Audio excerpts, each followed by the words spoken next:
The crack on the Nova Kakhovka hydroelectric dam in Ukraine is widening, while the hydroelectric plant itself is now considered completely destroyed. A section of the Nova Kakhovka dam ruptured on the 6th of June, local time, in the Kherson region of southern Ukraine. Kherson is one of the 4 regions in Ukraine that Russia annexed last October, and the Nova Kakhovka dam is currently under Russian control. Russia's TASS news agency reported that half of the dam has been destroyed and continues to collapse.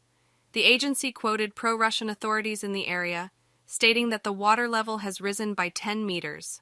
Regarding the Kakhovka hydroelectric plant, Ukrainian media reported that the power plant has been completely destroyed due to an explosion inside the engine room located on the dam. Russia also stated that the entire power plant would need to be rebuilt. The extent of the damage is severe, and at present it is difficult to say that the restoration will be easy. Clearly, the Kakhovka hydroelectric plant will need to be rebuilt, similar to the years between 1950 and 1956, quoted TASS news agency, citing Vladimir Leontiev, a pro-Russian official in Kherson. In a Telegram post, Andriy Yermak, the chief of staff for Ukrainian President Volodymyr Zelensky, suggested that the attack was orchestrated by Russia as part of their efforts to hinder Ukraine's counteroffensive. The occupiers have deliberately blown up the reservoir dam of Nova Kakhovka in a state of panic.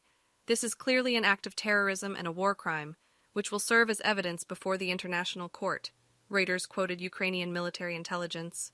The West immediately stood with Ukraine, with British Foreign Secretary James Cleverly stating that the dam breach is a consequence of Russia's aggression against Ukraine.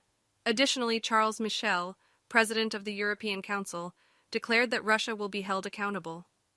Earlier, pro-Russian authorities in Kherson claimed that the Nova Kakhovka dam ruptured after being hit by artillery fire, accusing Ukraine of terrorist actions. Meanwhile, residents in the surrounding area are urgently evacuating after Ukrainian authorities warned of rapidly rising water levels in the coming hours. Ukrainian authorities estimate that approximately 16,000 people are at risk in the affected area, with some villages already experiencing flooding. TASS news agency reported that around 300 households have been evacuated. Both sides affirm that the situation at the Zaporizhzhia nuclear power plant is under control as the relocation of residents begins.